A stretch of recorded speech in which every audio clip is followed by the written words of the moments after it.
for me that right now I'm an entrepreneur and it's hard. And as you know, Emmanuel, being an entrepreneur, the one of the hardest things is first be motivated enough to keep going when you have a lot of no's and a lot of barriers and you don't know a lot of stuff. And second, putting the hours in because you are the judge of everything. You are the one who puts your calendar. You're the one who pursues the meetings. You're the one who establishes the goals and what do you need to go to get there. And you're the only one accountable for. So the working ethic you build when you're a business consultant, for me at least, and the experience I have was invaluable.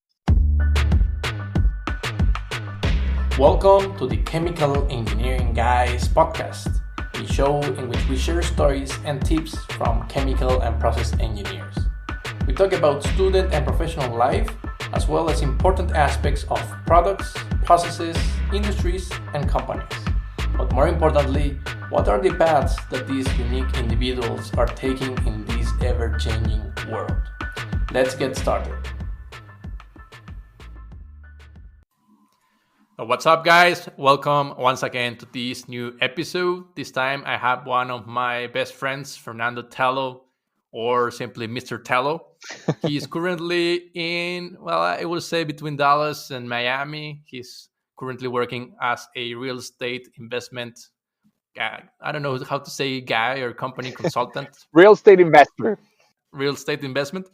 And the interesting part right here is that Fernando actually started studying chemical engineering and he rapidly shifted towards consulting.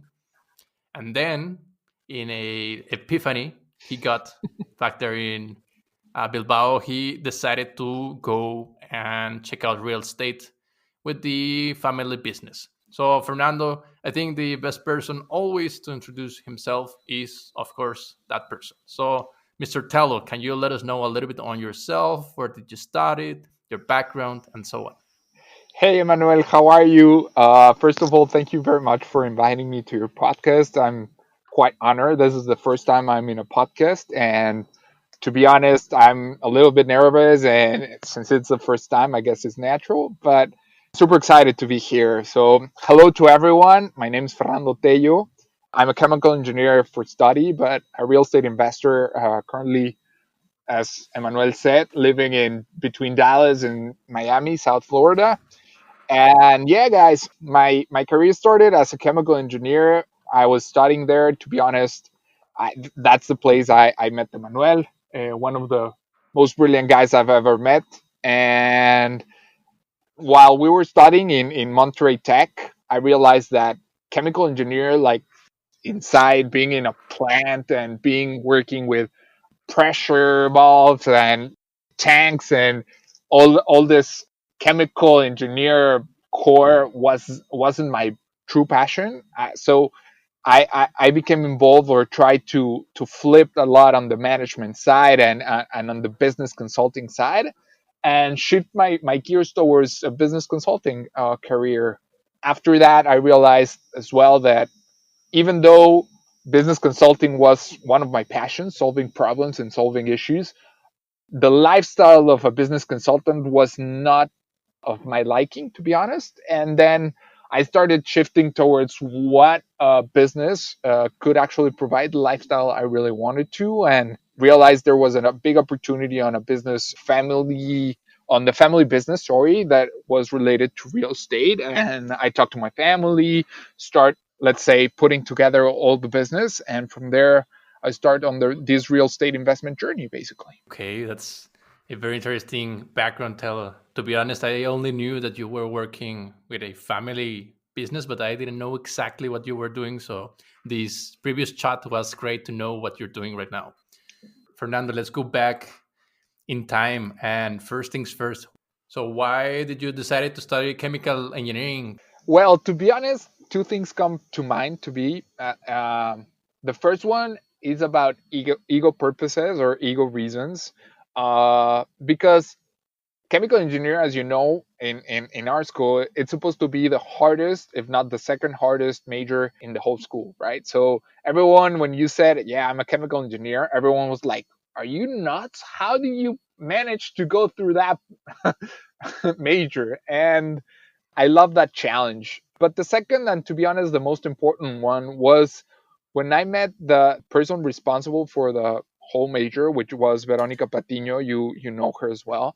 Yeah, she's a great person, great director, and great seller of the bachelor degree. Yes. So definitely very fun to meet her. Well, and she's a great mentor, to be honest. I mean, she was a great teacher. And well, when I talked to her, I was between two majors, mechatronics and chemical engineer. And she told me, well, Fernando, if you want to tell the mechatronics what to do in the industry, then you need to study chemical engineer because you will know the whole process. You won't only know the like how to make design a distillation process or design a chemical reactor, or you will actually learn how the whole plant works and how to improve the outputs and how, yes, you will automate some processes and automate a lot of stuff, but then you will need to tell the mechatronic engineers what to do in order to obtain whatever you want to do on that plant or that project. And that just got me on the hook because she told me like basically you will be the director of the manager of the other engineers, and I was like, yeah, I want to be that guy. That's a nice one because I typically interview a lot of guests, and I also have the same answer and typically say, well, I was good in math, I was good in chemistry, and I checked out, and well, chemical engineering was a good fit. But I really like the part of you deciding chemical engineering because it's a respected major. It's we all know it's hard, it's not easy. Chemistry actually is a very unique field because it's not like math that has a lot of specific rules and cannot be broken. In chemistry, you always have this exception. So all the noble gases, with the exception of this one, will behave like that. And I think that makes it very interesting because it's not only about learning by heart, but also trying to understand in general, the behavior of the universe. I totally agree on that. And to be honest, I mean, it was an amazing career to learn how all the processes work and literally try to understand the why. As you said, it's not like x equals mx plus b or whatever, and you just factor x and that's it, like super squared. It's to try to understand what will happen. And that was an amazing thing. Okay, talking about your studies, did you enjoy them while you were there? Because you have this idea, it's hard, right? But Yes. maybe you end up studying things that you were not expecting. For instance, transform phenomena, thermodynamics. Did you enjoy most of the classes? Which ones did you enjoy the most, and which ones were definitely not the ones that you were expecting? I truly enjoy them. For me, they were eye-opening. Mass transfer, well, mass. How do you say mass balance Yeah, or material balances. material balances and heat balances? For me, those were the the nicest classes. For me, it was like arming Legos, you know. So I need to put this, and I now I get this information. So everything is going in. How much is going out? I'm consuming this amount of moles. So for me, it was super fun. Those subjects. The hardest ones for me, to be honest, were the ones you had to imagine a lot of stuff. So equilibrium thermodynamics. It was like, what? For me, it was super challenging as well. Mass transfer equilibrium. Wow. Like, those were the two classes I believe who took a lot of toll on me. It was late night studies, it was group studies, but as well, all those classes made me met a lot of people, smart people, amazing people, and create these friendships, super strong friendships, because you had to study in groups, you had to get to know, work in a lot of projects, work a lot of problems, and that led to a lot of friendships. So I truly, truly, even though it was painful, I truly believe that every chemical engineer is a guy who enjoys a little bit of pain. Let's put it that way. But it's super fulfilling, and it's super. It led to great friendships, and as you know, we hang a lot with our peers and our graduated peers, and it's amazing to see what they have accomplished and what they have achieved. And I'm super grateful to be part of an engineer, a chemical engineer group, to be honest. Yeah, I think so. You have always this like great comparison of what your peers are doing, and it definitely helps you to put more into the play. So do more, always try to achieve even better. and Yes. stronger, always better. Yes. So let's. I know that you did a. You were telling me about your master degree, but can you explain a little bit on that specific program, because it is actually unique. Well, not unique, but maybe not so usual in Mexico, but I think in USA is much more normal. Can you explain us what was the program about and what was the master that you got under your belt? Fortunately enough, the Tec de Monterrey, the school we attended, had this 4+1 program with the with in conjunction or partnership with Southern Methodist University, and they have this program for master's degree, the engineer management program, or you're a master's in engineer management. And that allowed me to take a lot of finance courses, accounting, finance, organizational behavior, statistics, and those tools and subjects allow me to be a better business consultant and allow me to project my career to that side of the business, basically. Okay, nice. So how long did you were actually in Texas? The program was specifically at that time, it was 3 terms online. So I was in Monterey Tech doing my bachelor degrees and some summers as well. And then I was able to come to the SMU campus for 4 to 5 months. And I was here in Texas taking courses and subjects in the school. It was amazing because you get to know a lot of people from the South Methodist University School and had a lot of interaction with other people and with other majors and get to know a little bit the culture of that school, and it was amazing. I had as well the opportunity to come with 2 other people from Monterey Tech that came from 2 different majors. It was an industrial engineering major and a mechanical engineer major, and to that date those guys are one of my best friends as well, and connections to other career path subjects. Actually, one of them, it has been a great. I'm not gonna call him. Let's say, I was going to call him an asset, and he is, to be honest. But he has been a great influencer of my current life. So definitely worth it take that 4+1 course. I will totally recommend to future engineers. Currently, I believe the program has improved because at that time I couldn't apply for an OPT, which, if you are taking that course, you will know, which allows you to work here in the States. Currently, I believe the course allows you to be a whole year in SMU or in other universities. So for future engineers, not only engineer management, there were a lot of courses, even chemical engineer masters, not a full masters, but you can specialize in certain aspects of the career. I believe so. If you're thinking and if you have the time to graduate on a master's, I totally recommend the experience, the knowledge, the context. It's super convenient if you are looking to one of those programs. I have this question for you.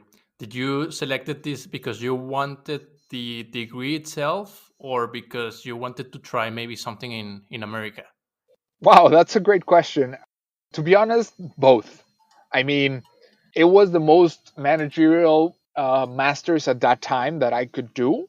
But the fact, I mean, I didn't know I would end in the future working here in the States, but knowing other cultures, how they work, how they perform, what are the expectations, what are the barriers, what are like the working ethics of another culture are totally different and super eye-opening. And the fact that you come to study, I know the working environment and the studying environment are 2 different things, but it allows you to have a sneak peek and to understand a little bit how the culture performs and what are they expecting you. And it's totally eye-opening, enriching, and I will definitely recommend to anyone, not only in the States. If you're thinking going abroad, working in Europe, in Asia, I believe it's super different in America, in Mexico.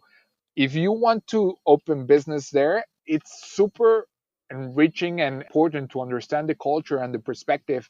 So yes, it was beneficial in both ends.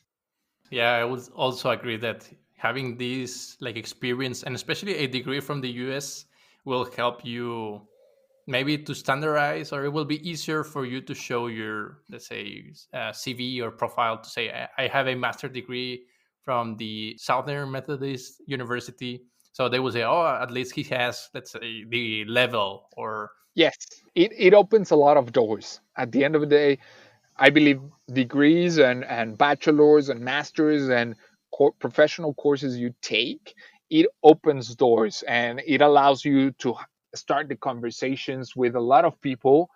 Right now in Dallas, we're investing. Suddenly, I came across with the Southern Methodist University alumni, and just because we were alumni, we could start a conversation, and that's invaluable, to be honest. you are now branded under the university or so.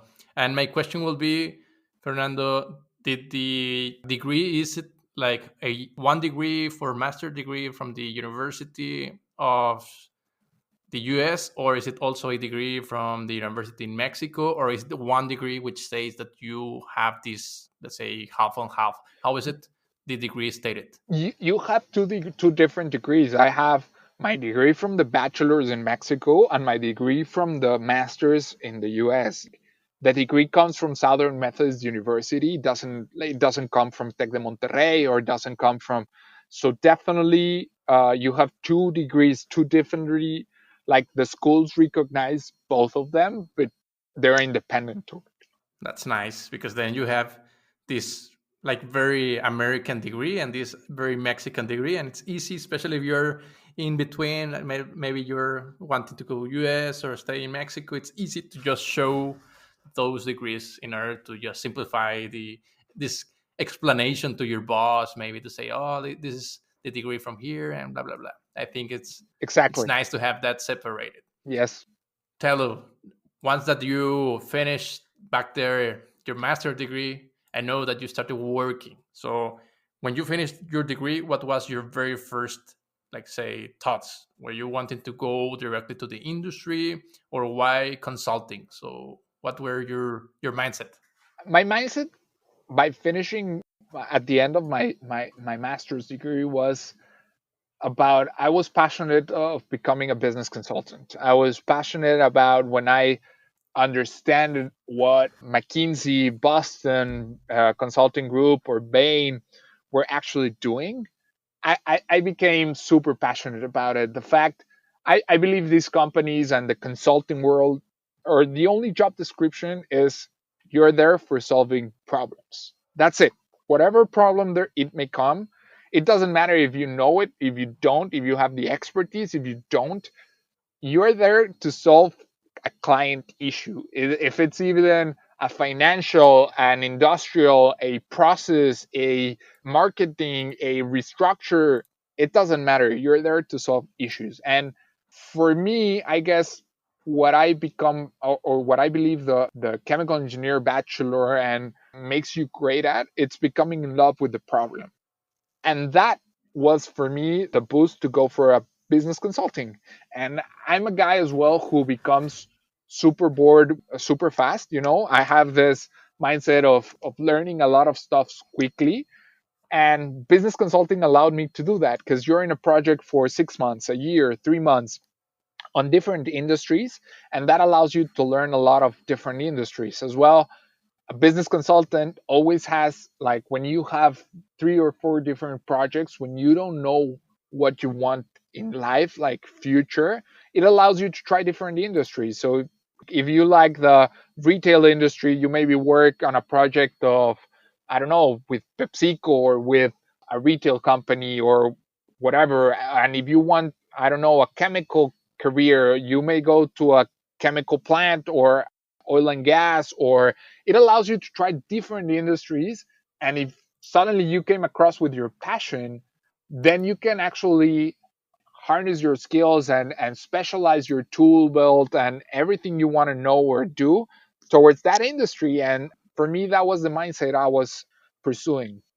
And which type of industries were you like checking out? Was it a firma that focused only in, let's say, energy or oil and gas, or was it all type of industry fits all firma? To to be honest, at first I was hired by an infrastructure firm, like consulting firm, super niche. It's called EDOM Consulting Group, and they're based in Spain, actually in Bilbao. And I was looking for energy projects, to be honest. I was, whatever it becomes at that point in Mexico, it was a really interesting time with energy reform. And you had a lot of demand on those type of projects, oil and gas, electricity, renewables. And for me, I was super intrigued, to be honest, to go on that industry. And that's what I look for. Let's talk a little bit more on the life work balance on this type of, let's say, consulting life. Yes. First things first, what when you search for the consulting job, where you were open to travel, or let's say to move, was it that, or did you actually have a hard time moving, or you only selected, let's say, Monterrey and Mexico City? What was your idea? When I graduated, I was starving for a job. I really wanted to go to start working, to start putting implementing my skills I got for 5 years. So I was open to travel, to relocate, to I was applying for different consulting jobs, going through different interviews, and to be honest, I was open to work, and especially right now. On that time, I was focusing in Mexico, so either Monterrey, Guadalajara, Mexico City, or wherever the industry would take me. To be honest, I was open for that. So I know that you grew up early on in Mexico City, so I think that the offer from Mexico City, this consulting job, was also a little bit nice because I know that you have family there. So you were very happy changing or moving, or were you have your doubts, like maybe saying, "Oh, this is only temporary and going back," or what was your general idea right there? to be honest, I was super open and super happy to be in Mexico City. I love Mexico City. As you said, I was born and raised in Mexico City. I have really fun memories. I have family there. And when I got offered the position, I remember, and now it's a funny story, but on my relationship at that time, I remember telling my girlfriend, like, yeah, but okay, hey, how are you? And that certain day, hey, how are you? How's your day? Blah, blah, blah. And I was like, I'm super excited. I got offered a job and I accepted it. And she was like, oh, congratulations. So when are you starting? Blah, blah, blah, blah, blah. And suddenly the awkward question was like, okay, what firm it was. And I told her, and she was like, but that's in Mexico City. And I was like, yes, but I'm in Monterey. And I'm like, yes. And and she was like, okay, I'm confused. I don't even I didn't even thought when I got the offer, I had 24 hours to reply. I did reply in 1 hour. I got the offer. I looked the offer. I love the position, the job, the salary, everything worked out, and I accepted it before even talking to my family. So I was super excited about that. That's great. So definitely you were all in for consulting, right? Yes. And how was the experience? What was the actual job? Did you did a lot of let's say desk work, office work, or a lot of paperwork, or was it more contact with clients, going to the plants? What was it? What does a consulting engineer does? Well, as I told you, problem solving. So the first project I was into, it was a government project. I'm not allowed to say what type of project was it, but it was a government project, and we had to go to meet the client, see what they need. There was a lot of face-to-face contact to understand their needs, and we had to work in the client's office for almost 6 to 8 months. It was a super rough project because the outcome was never defined, so it's a little bit hard to explain it, but the client had an issue. They wanted a business plan for a major, let's say, federal company. And we had to work thoroughly with the client to understand and to build this business plan, understand what their needs were, what are the strategies they want to implement, what are they able to actually implement. And from there, make a business model, make a business plan, see if they works, and try to help them implement that basically. So I was 6 to 8 months on that project, and then shifted for an energy project. The first one was an infrastructure, then I went for an energy project, and then it was funny because a British company came and basically purchased the whole strategy team of firm I was. And then I was totally changed. It totally changed the projects I was involved. I was in a retail development, product development project. Then I was in the aviation industry, and a whole lot of problems, a whole lot of industries. Let's put it that way.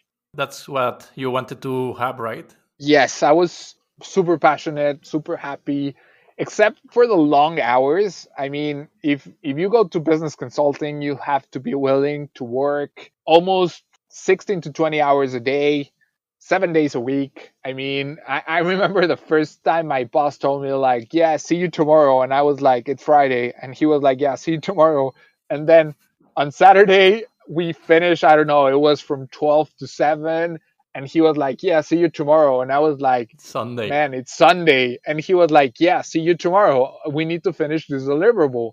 And when you're a business consultant for the client and for your, let's say, the stakeholders, you're available 24/7. And that's something you have to be willing to do.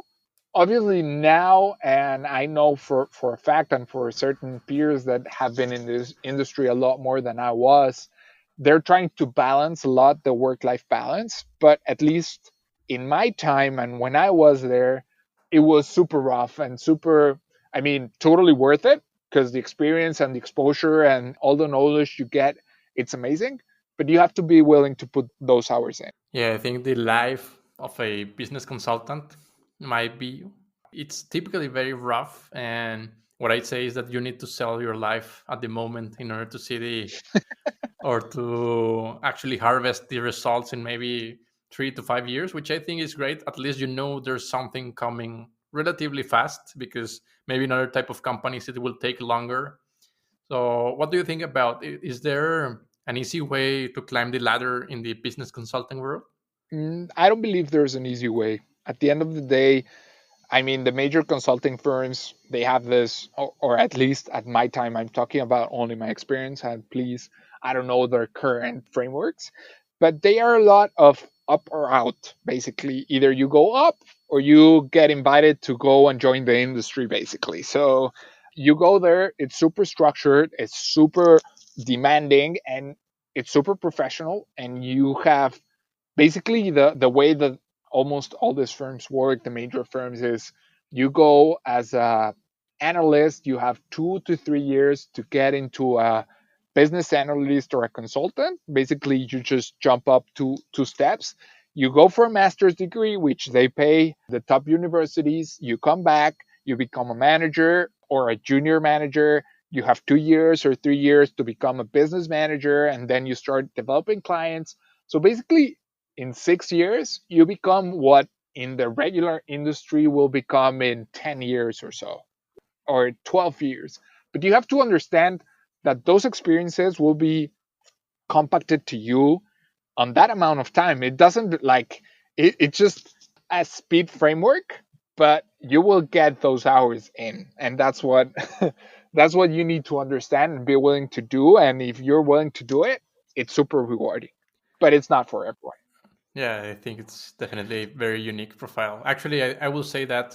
Did you had some exams, or how was the process? Interviews, some logic, cases? It's, yeah. How I was it? mean, you have to be super like super related with the GMAT because the first, always the first, let's say, filter or the first funnel. It's 20 questions, 20 minutes, GMAT problems. How many you get? Only the top 10% will go through, and then you have business cases, and you have interviews, and you have, and basically what you are asked and what you are expected is to ask the right questions. And those, that's what you learn if it's a good candidate or a bad candidate. And that's the super, or the most complicated part of becoming an analyst or a business consulting in a top firm, or in a top tier firm. Let's put the five or the six best consulting firms. And they're expecting to ask the right questions and being super logical, super structured. And there's a ton of material out there for sure if you're wanting to go there. And one thing, I mean, don't get me wrong, one thing I really loved about consulting, besides being on different industries and becoming in love with the problem, is the work ethic you build up. And that's, for me, that right now I'm an entrepreneur and it's hard. And as you know, Emmanuel, being an entrepreneur, the one of the hardest things is, first, be motivated enough to keep going when you have a lot of no's and a lot of barriers and you don't know a lot of stuff. And second, putting the hours in, because you are the judge of everything. You are the one who puts your calendar. You're the one who pursues the meetings. You're the one who establishes the goals and what do you need to go to get there, and you're the only one accountable for. So the working ethic you build when you're a business consultant, for me at least, and the experience I have, was invaluable. When you get to work that way, you see the limits of your own body and your own structures, and how being order and discipline can take you to a lot of projects, a lot of things. Yes. So actually, I'm with you on that. How to get the motivation. But the one thing I have learned is working even though you don't have any motivation. So you don't want to do it. That's the moment when you realize that you are working for yourself, because no one's going to tell you something. Hmm. Because sometimes when you're working and for someone, let's say, you have no motivation, but at least you know that if you don't work, your boss is going to tell you something, or maybe even have some penalizations. You're going to still get paid. But when you are by yourself, is, well, okay, I can do nothing, but then I will receive nothing, and that nothingness is very stressful, I think. Yes, yes, and as you said, that is super. Like when you said it, doing the work even though you don't want to, or you don't have the stamina or the motivation, that's working ethic. Waking up every day, even though if you don't want to every day, like even though if you're not seeing results now, and even don't getting paid the amount you want to get paid, or at least you're building, you're building something for yourself. You have to believe in yourself, and you have to push through, and that is the hardest for sure. Okay, so Ferran, before we go to the actual core, which is your current job, I want to know more about those 6 months that you try to manage your life in Bilbao. I know that, as you stated, the company had this presence in Bilbao, the consulting agency. Yes. So, how did you manage to get a Mexico City job back to Bilbao? And eventually, why did you decide to change?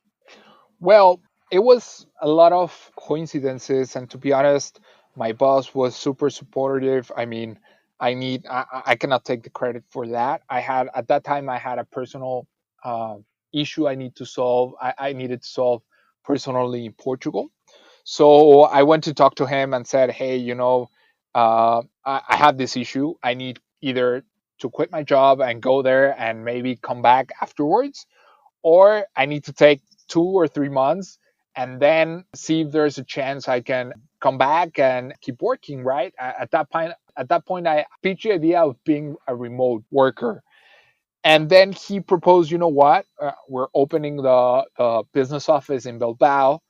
Why you don't go take these 3 months and solve your issue, or try to solve it? Let me know how it goes, and please keep in touch continuously, and then we can see if you can start working in Bilbao.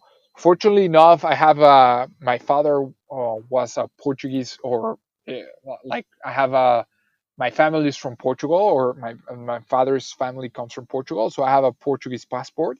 So I didn't have any issues with being hired by an European Union company. So that didn't have any issue. Yeah, I went to Portugal, solved my issue, worked in my issue, and then I contacted him again. I was like, I need to stay for a little bit longer. Is there any way I can join the Bilbao office? Literally, I remember building my business case. Why should I be a great asset? And I sold myself in a good way to being a great asset in Bilbao, because I already had the experience of starting a new office in Mexico City, and I can bring a lot of expertise in that matter to the Bilbao office. And they told me, you know what, let's do it. And they allowed me to join there for 6 months. It was a great experience as well, cultural experience. It was a little bit rough, especially in Bilbao, because it's super a family oriented society. And when you are there by yourself, it's super hard, because I mean, you need to live in Bilbao to understand this. But let's say Saturday and Sundays. Saturdays, business are open only half a day, and Sundays, everything's closed because everyone is enjoying their family. And since I was by myself and I was the youngest in the firm, the other guy who was the youngest, he already had a family, 2 kids. So basically, every Saturday, Sunday, I was by myself, and I don't know, it was an enriching experience. I got to travel a lot, but to be honest, it was tough. It was tough. Okay, and what did your boss thought? He always expected you to come back, or did he? He always expected me to come back. I mean, at the end of the day, I was supporting, at that time, I was involved in Mexican projects, and it was super demanding because the idea they had, since I was working in a different time zone, is that they work on a project in Mexico when it was my nighttime. And when it was the nighttime of the Mexican guys, they pass me the project and we get to work like around the clock, you know, the deck, the presentation, the relationship. So every time I finish something on the deck and the deliverables, I send my notes and I send everything to the Mexican team. And when they finish their part, they sent it to me, and we were working around the clock. So it was super, let's say, efficient, but super rough as well because the communication boundaries at that time was rough. So So I will even recommend that to force it, like have to separate, let's say, time zones. And if you make it the communication work, it can be very like efficient, as you say, because one team is working in certain part, and then there are many things that are dependent on time. So then you pass that to the second team, and then they can expect for the, let's say, the time consuming part, and you get this, I don't know how to say this, the ball rolling and rolling. exactly. So I think it's great opportunity you had there to be able to work in different times. Now let's pass. Tell, thank you for all that experience. Let's say the industry experience, but right now I know that eventually you wanted a more life work balanced, well, let's say life, and you changed for the real estate investment. So why was it? Did you search for it, or how did you got to that? That's a great question, Emmanuel. And yes, by the end of my experience in Bilbao, I realized that it was super tolling on the work life balance. And I was looking for something with a lot more free time that I could actually contribute to myself, my personal growth, and my family. And I decided to quit that job, and I came back to Mexico, to Monterrey, Mexico, to be a little bit with my family. Those were 2 months of getting back to my roots and getting back to my hobbies and taking a little bit of personal time. And from there, I mean, everything just aligned, to be honest. It's funny how life starts working for yourself. And I was curious about starting my own business. I was curious about being an entrepreneur. My dad, he was a super successful entrepreneur, and I really admired him. And unfortunately, he passed away before I graduated. So I didn't have that experience with him pushing me to be an entrepreneur, but I always wanted to push that side. So the family had a real estate asset in Mexico City, which nobody was managing at that time. So I, with my consulting skills, I built this presentation and this business case, telling my family like, hey guys, we're missing on this great opportunity. I believe we can leverage this asset to become actually a side business for the family, a side business for my brothers and I. It can provide a lot of wealth. That's something I'm gonna be touching a little bit by the end of the interview, but it can provide wealth and flexibility to all the family members, and we should take advantage of it. And so I raised the hand. They totally agreed, and suddenly I didn't have to start a business all the way from the ground up. I just took advantage of this asset, and from there start a whole new business. I know that you wanted to start something, but why this industry? Because as a chemical engineer, maybe working as a consultant, maybe it's not a very good fit. So, what was the defining factor that you say, okay, hell that, I'm going to change industry. I don't care about it. To be honest, it was more like the chemical engineering part. Again, it's funny because the chemical engineering part allows you to see the big picture, right? And then by the end, you start, for me, again, the fact of loving the issue and loving solve problems with that and with the business skills on the business consulting. I said, you know what? I had this asset, which is a head start, and that's something that not a lot of people have. And I can actually start leveraging that to get more assets and get more investments and get the traction going. And from there, I could start building this business plan. I could see how can we diversify the portfolio. How can I get involved on different real estate type of buildings and type of markets, and that start honing my skills. And suddenly I just, as well, real estate is super, like, it's a numbers industry. I mean, a lot of people, and that's when a lot of people lose money in real estate, is when they got passionate and they got emotions going, and they're like, oh, I have this hunch that this investment is going to work because this and that. And to be honest, it's super numerical business, and if it fits your criteria of investment and it fits your, like, crystal clear criteria of investments, then you go for it. And that takes a lot of the risk and a lot of the passion, like gut feeling and emotions of it. And that's why I choose the real estate industry, to be honest, as well.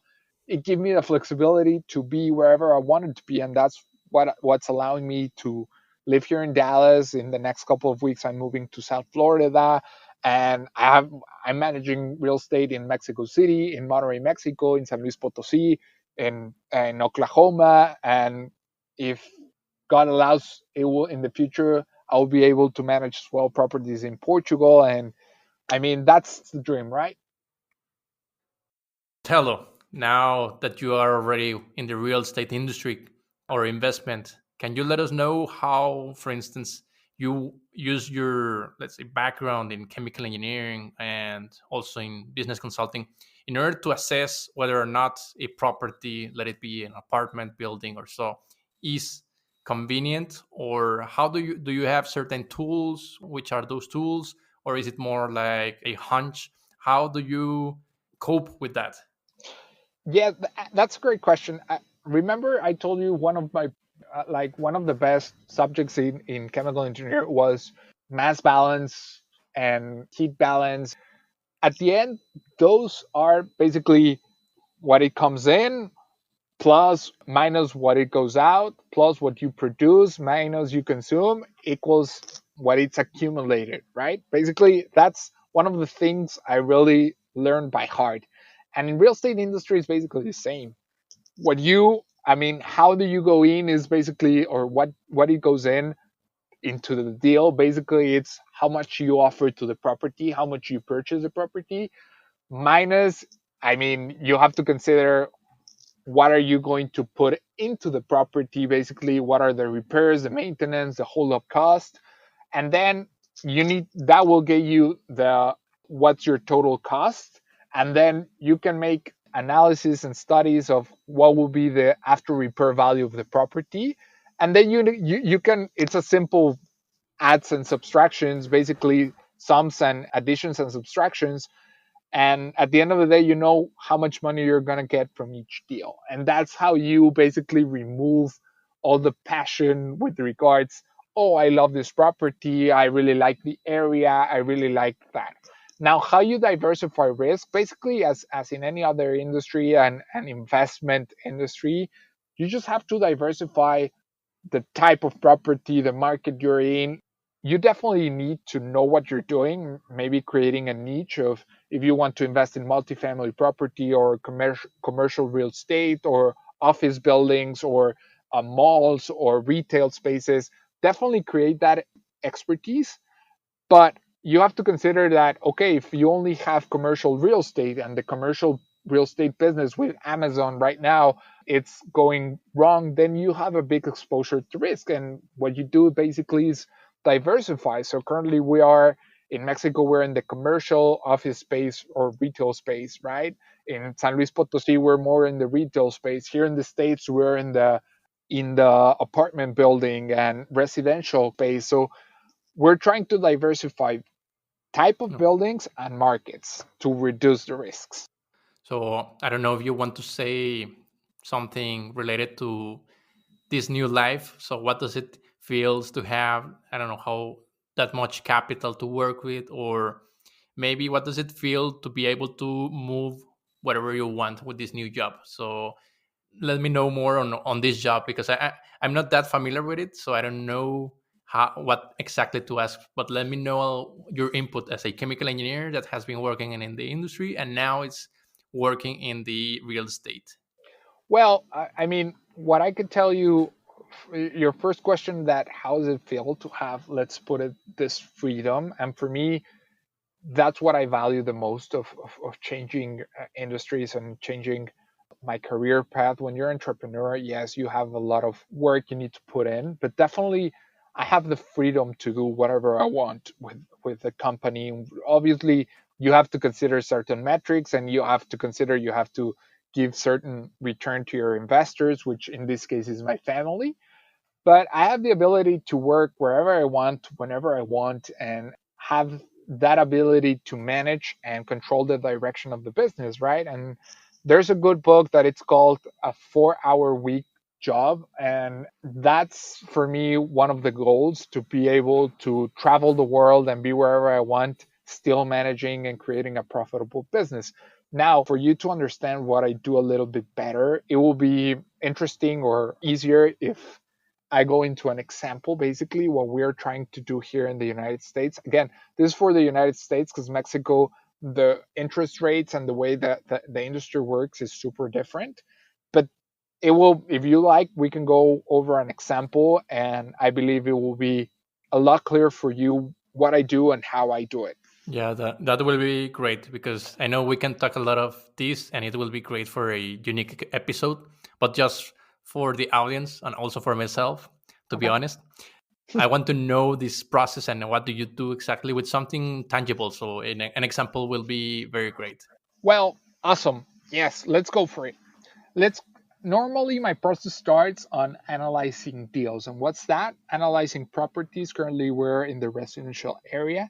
What I look for, and the way I operate my business is, first I need leads and I need to understand properties. So what I do is I drive around a neighborhood I like and I know, and I look for properties in distress. And what's distress properties? Properties that maybe are not taken good care of, that you see there have a lot of wear and tear, that maybe the owners are in certain distress, uh, either financial, personal, you don't know, or maybe properties that are not, that doesn't have any tenant or no one's living there.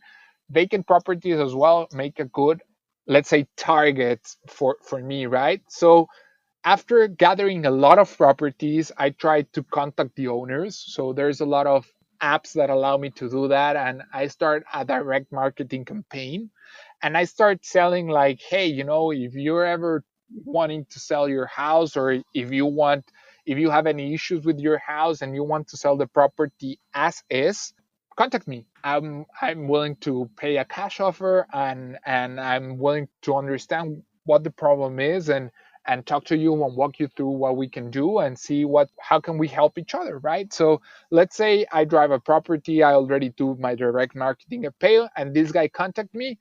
I go and meet them, and they tell me, you know what, I'm on financial distress. I'm going to lose the property to a bank.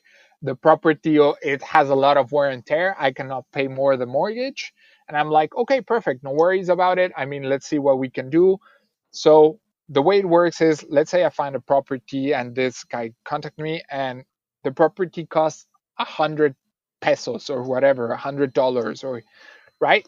And okay, that's the property new. That will be how, if you go as Emmanuel and want to buy a new house, it will cost you 100 pesos. Awesome.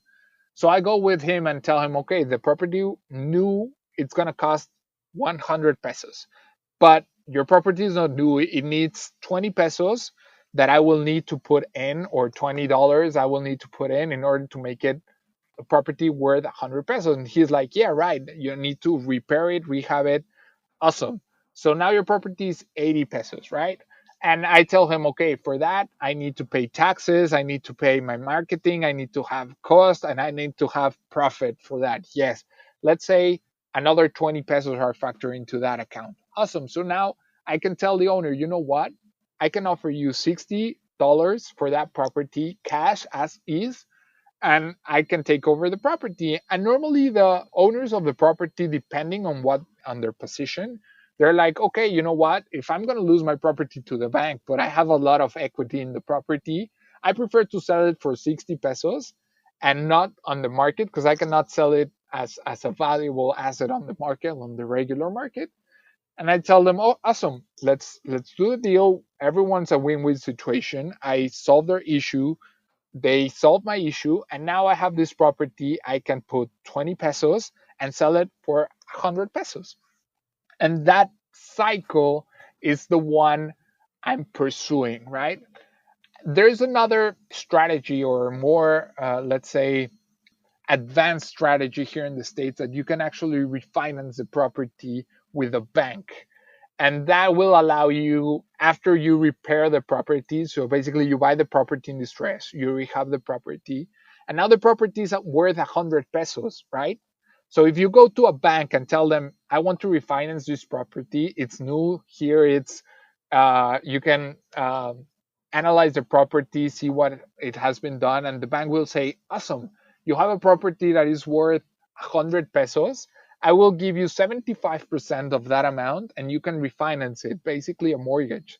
So the bank will give me $75, and now I have a property with a mortgage, low mortgage. But as you see, if I invested 60 pesos and the bank give me 75, I have a property with no money down in the property. Actually, I made money. Okay. Okay. Yeah. So that's a great strategy to work with, but you have to work to find that deal. But what happens with the, let's say, the first mortgage, which is directly to the original owner? You pay it with the Oh, okay. 60 Okay. pesos. Okay. With the 60 pesos, you liquefy, like that property is yours without a mortgage. Okay. So you free the first mortgage, and then you get a new one. So you get the cash, let's say, Exactly. back. Okay, Exactly. that's nice. Wow. So basically, you get a new property with no money down, and you have those 60 pesos you had in the beginning to buy a new house. Okay, and the idea is then to sell it to the original owner or to anyone. Sometimes you sell it to the original owner. Sometimes, like, oh, I'm in distress, I cannot pay the mortgage right now, and the bank is going to take the property. You buy them from them.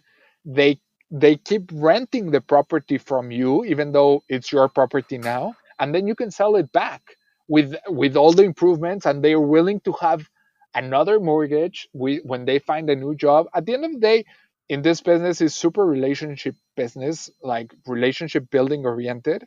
And you never want to scam, or, a lot of people here in the industry in the States have this impression that, oh, he wants to take advantage of distressed owners and, like, kick them out and blah blah. And of course not. I'm more than welcome. I'm more than happy. And actually I love to help these clients, and if they can keep their property because I can help them, and on the side create some profit for me and help them out, it's a win-win situation, and I'm all for that. Yeah, true. That's the win-win is all the way. Exactly. That's nice. I wouldn't even consider that type of, let's say, how do you say, strategy or Yes. Yes. strategy? Yeah. Strategy. And then with the extra cash that you now have, you go for another property, right? For another property, a bigger property, you diversify. I mean, what we want to do by the end of the day is definitely create a we want to get into big multifamily properties, right? So right now we're doing small single families or small multifamilies, but we want to create, by the end of the day, start building wealth. And what's wealth? And that's something I touch about in the beginning, and I want to emphasize a little bit. And something I learned in this industry is that a lot of people and a lot of chemical engineers, I believe so, in the industry, are financially rich, or you will be by the end of your career financially rich. What's that? You will have a job that will actually pay you a lot of money to do it. But that doesn't mean that it will continue to, even if you get fired or if you get tired and change the industry, you're tied to that job. And for me, creating wealth is creating this passive income, having assets that will generate that reaches without even have to be there or do something about it. So for me, real estate, that's how you create the freedom, and that's how you create wealth by the end of the year. And as you said, you maybe sell the properties, but currently we're focused on renting them out and holding them. Because Okay. that way, by the end of the day, your mortgage gets paid by somebody else. That property normally tends to increase in value, and you create wealth because at the end of the day, the rents goes up, the mortgage goes down, the property value goes up, and in 10 years that property is gonna worth a lot more, and that will create wealth to me, my family, and that's a focus, or that's the goal at the end of the day. Okay, it sounds very interesting, Tello. Actually, it will be great to have you in another episode in which we can talk a little bit deeper on these, let's say, strategies Yes. and real estate. Because I think even though maybe not all of us can have that, let's say, capital, they can still get value on how real estate actually works. And it's not Yes. just a couple of guys with a lot of money buying properties. It's rather all these type of strategies in order to, as you stated, create wealth instead of just paying for a property. Yes, I mean, at the end of the day, is that's the focus. And if anyone wants to reach out, I'm sure at the end of the day, I'm gonna give some ways you can contact and reach out, and feel free to do so. And let me just clarify, it's not the only way. I mean, at the end of the day, I I read this once, I don't know where, but it's something I really relate to, and it's normally, and all of us guys, we're on this let's say mortal island or mortal place, and you want to get to success island, let's put it that way. And success island, you can define it as wherever you want, creating a lot of wealth, creating freedom, travel the world, whatever you want. And the way you get to Success Island is you start building bridges, and bridges are you start getting assets or a job or a project. But a lot of us guys change a lot of these projects. Like you start a podcast, and then you create this new project, and then you create this new industry, and then you create this new company. And we start building bridges, but we never get to Success Island. You have 28 bridges, but you never reach Success Island. If you stick with one and you continue to build upon, learn upon, implement, learn new strategies, learn to optimize it, suddenly you create this bridge and you will be able to get there. Okay, yeah, yeah, yeah, definitely. Yeah, the idea of working towards a single goal, which is, well, I don't know, the success goal, is very important. So, Yes. so Tello, let's before we pass to the quick questions, I don't know if you want to add a little bit more on the real estate, or shall we wait for another episode? Well, I mean, I tried to be as clear as possible. I don't know if it was enough. I mean, I'm passionate about real estate. We can talk all day long about real estate if you want to. And I believe I wouldn't add more unless somebody else, or on another episode with more specific questions, or when I get a lot more experience or more, let's say, focus on certain strategies, we can definitely touch or brush on that. But for me, I believe that's a quick introduction and of what I'm doing right now, and what I want to do basically. Okay, yeah. Let's get to another episode and explore more this real estate industry, which I I will I think. will be more than happy to. Thank you, Teo. Thank you for your time. So now let's pass to the very quick questions, which, as you probably know, it's the main idea is to be very concise or brief. So, for instance, the first question, which is in study life, is what would you change on your bachelor life? Let's say the moment that you were studying. Well, it can be anything, academic, extracurricular, personal life, and so on. What I will change, to be honest, more, I mean, academically, it was super demanding, but I mean, for us, I believe it was a little bit natural. And it's something weird about the specific group. You, Emmanuel, and I grew up in the bachelor, but I will definitely not everyone has that luck or fortune. And to be honest, I believe that's invaluable for the bachelor. So what I will change is a lot more collaborative learning, and forcing that less classroom hours and more collaborative learning, like having projects like big projects of the whole term and only having the professor direct you instead only one, at least in our bachelor's it was one big project in I believe it was the PQ, The the last, big yeah, the last project, but having more experience and common learning projects that will enable to create these amazing relationships that in the future will help you a lot. Trust me. that's true.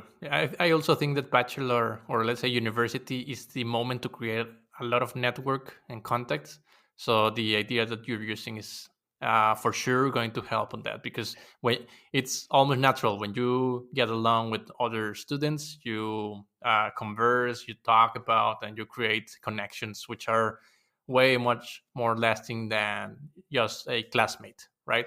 Exactly. I mean, and in the industry, it's not always like this, but definitely you realize that a lot of the contacts are because there's some interest in between, and it's nothing wrong with that. Trust me. But when you create this relationship of friendship, and when there's nothing in between, just the fact that I want to help you because you're my friend and I have these connections and I have this, trust me, it's invaluable. So if you can network as much as possible with everyone in your bachelor's, trust me, it will pay 1,000 times, not only as friendships and good times, but in the business side, in the opportunity side, and everywhere.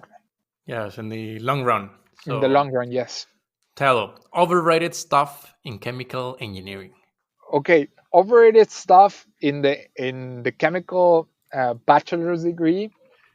For me, it was the units fixation. Everyone was like, I remember exams and tests were like, you didn't specify the units, and I was like, we're talking about moles. For sure, it's moles. Sorry, you didn't specify the units. It's wrong. And Okay. maybe that's for me. That's definitely not for everyone, but for me, it was one of the uh, overrated stuff. And I'm sure, like for chemical engineers in the fields, it's super vital. But for me, it didn't work Okay. Okay. For now. So I don't want you to get confused maybe later when you're checking apartments and check out the size and you confuse square feet versus square meters. Hopefully it doesn't happen till. out. Hopefully, it doesn't. And if it does, I'm gonna laugh at myself for saying that. And maybe in the next episode, I'm here. I'm gonna tell you, Emmanuel, I was totally wrong. Please, I get back on the units thing.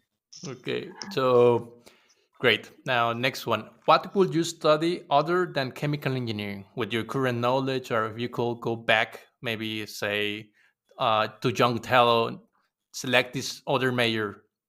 I will definitely go with something related to programming, and that's something I would definitely. I mean, it's gonna get vital in the next few. It's already vital. I mean, when you are with all this big data, Internet of Things, and the automation of the industry by itself, you need to understand that you need to start getting in touch with all those models, and you can extrapolate programming to every industry everywhere. So I will definitely put a lot more emphasis on the programming side, getting to know all these languages that it's literally another language like English, French, German.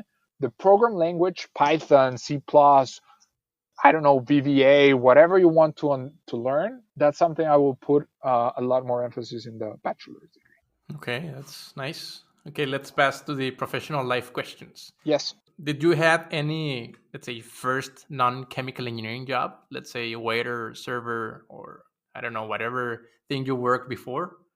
I had a lot of summer jobs in the IT industry, let's put it that way. And my dad's company, it was related on the IT.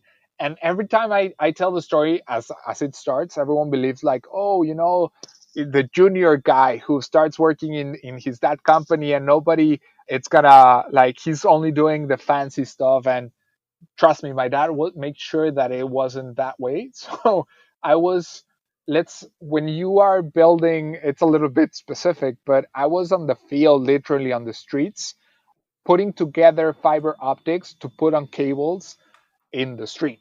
Literally, I was the guy with tools, and I had to go to sites, and I was in a lot of storage warehouses and sites building fiber optics. So with everyone, I was low in the food chain, even being a delivery guy, even doing it was I did a lot of things on those summers. Like You were the plankton. yes, yes, yes, yes. And I'm totally grateful. I met a lot of fun people, and that's the way you start getting to know a little bit more of the business from down up. It was great. I had a lot of fun. I'm sure that it worked for your work ethic from the beginning when all your friends were probably in summer vacations, you were working. Yes. So now this question is very interesting and it's actually not that related to professional life but overall life. How do you become a leader? Maybe in your industry, with your colleagues and your company. I believe that's a really personal question because there's a lot of different leaders, and I wouldn't consider the answer I'm giving that applies to everyone for sure. But for me, is that work ethic. For me, I believe it's super important to preach by example, and becoming a leader for me, it's whatever you're trying to lead, if it's either in the business side or in the non-business, like you need to be there and pull those hours and be the first guy to do whatever it needs to be done, and do not shy up on whatever it needs to be done and nobody wants to do it. At the end of the day, for me, a leader is the one who preaches by example, and I follow those types of leaders. And I also think it might be personal, but even though it's sometimes it's not that personal, even it the leadership is something that is not only personal, right? Sometimes you see someone, I don't know how to explain it, but I see someone who is a leader will be a leader almost everywhere. So that's also a good point.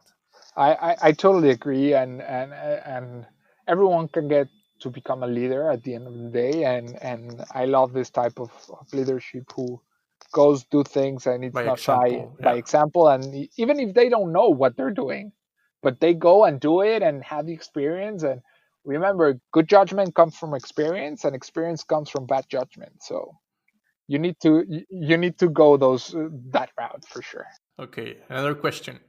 And it can be different time frames, for example, 1 day, 1 week, 1 month, 1 year. But who would you like to trade jobs with? Who would I like to trade jobs with? Wow. To be honest, the first person who came in mind was Elon Musk because the impact he's doing to the humanity. But definitely, I wouldn't wish to have his work life balance. So I don't know if that's worth saying. There's a lot of guys in my, Maybe just Eh, 1 week. well, yeah, exactly. Maybe just 1 week. I would love to have that job. But yeah, I mean, I can tell you a lot of people in my industry who I would love to trade jobs with because they're currently living in Hawaii, managing a great portfolio and having all these things. And for me, that would be the life. So Okay, okay. We can talk about them in the next episode. yes, for sure. Nice. Your dream job. I can already suspect what it is. Well, you will. I mean, to be honest, every time I have that question, and I'm super passionate about renewable resources. So I would say Tesla, I love what they're doing. But I love right now with my passion of real estate, I'm looking how I can combine those things. So real estate for me is the means to an end to have the freedom. And from there, I want to start exploring where those industries meet and how can I help improve our world and our societies with clean energies and real estate, basically. I will expect from you to hear maybe being in Hawaii with some tequila sunrise while managing your portfolio with your laptop. I will definitely love to do that. Maybe not Hawaii, but Portugal for sure, or Buenos Aires, where my wife is. I would love to be, or in Monterey as well. I'd love to be there. This is very important and serious question, Tao. Okay. How often do you use the Laplace transform? I've never used the Laplace transform any. like I don't even remember the Laplace transform. I remember you taught me those because I always had a hard time to do those transformations, and, and you were my mentor on that. So I'm super thankful for you, but I've never used them at all.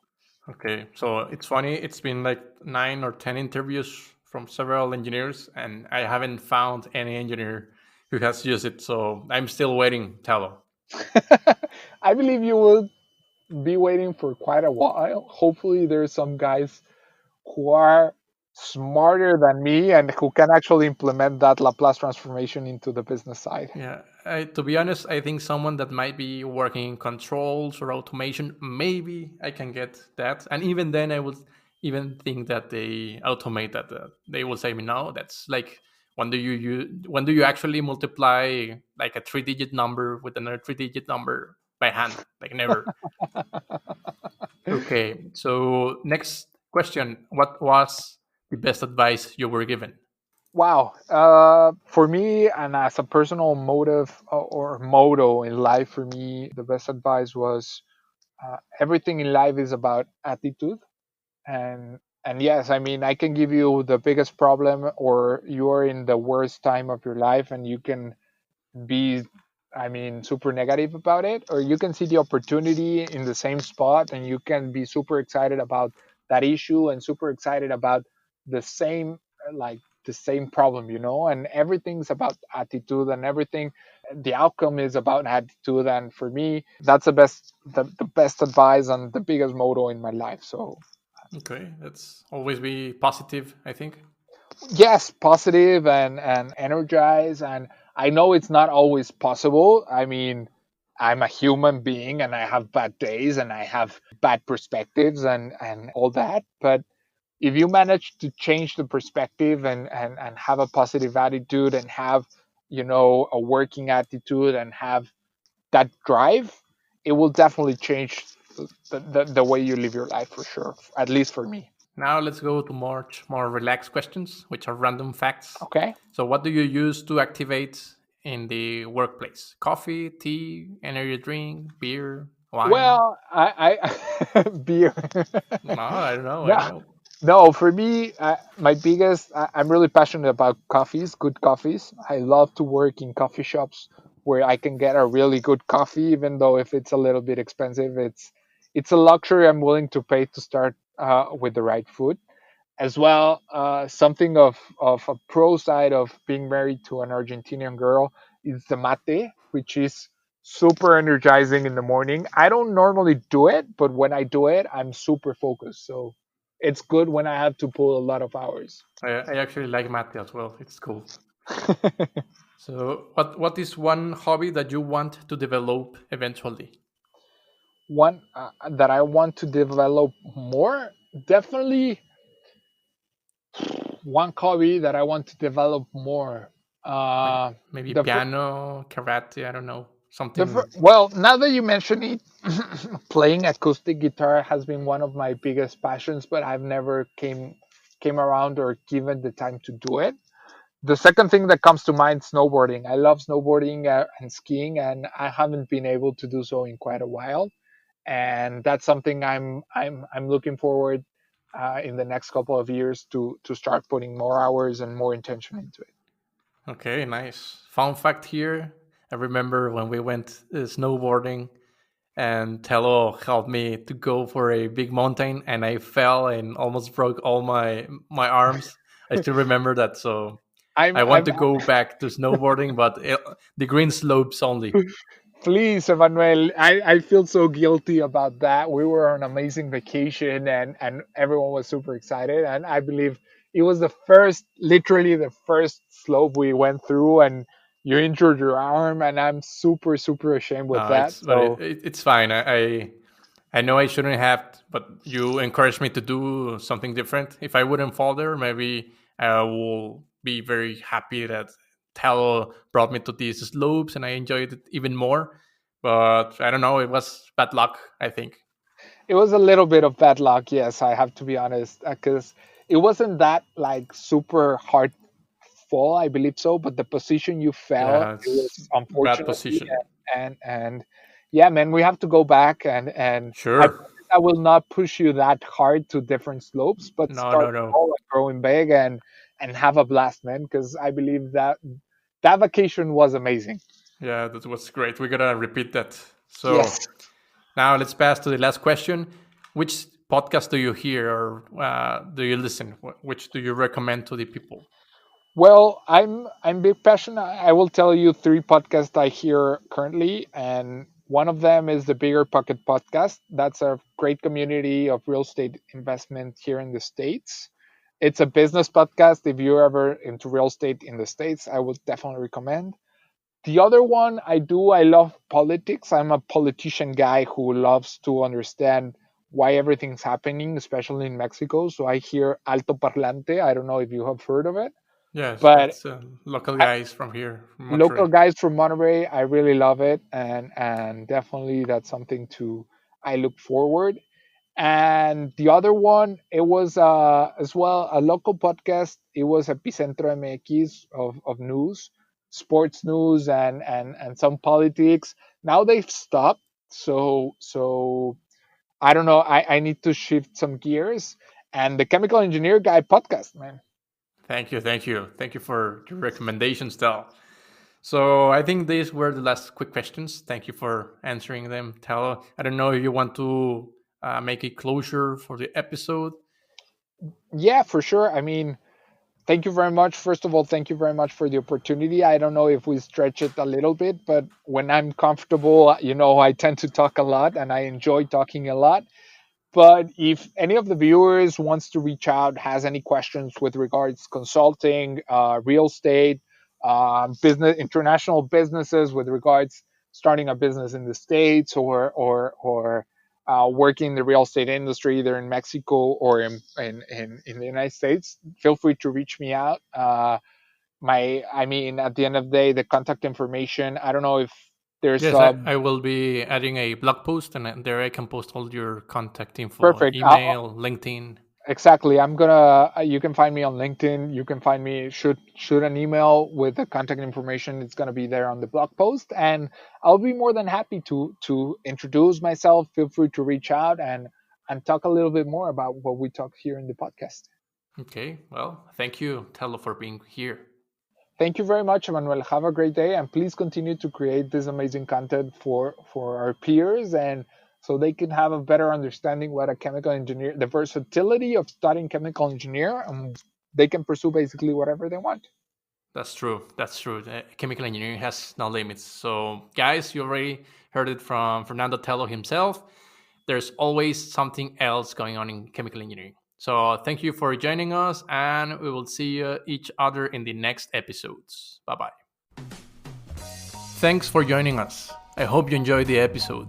And before you go, I will really appreciate it if you take the time to share this podcast with your fellow colleagues, classmates, friends, or really anyone that might be interested on the topic of chemical engineering and its related fields. If you found this content helpful and valuable, please consider subscribing, rating, and leaving a review.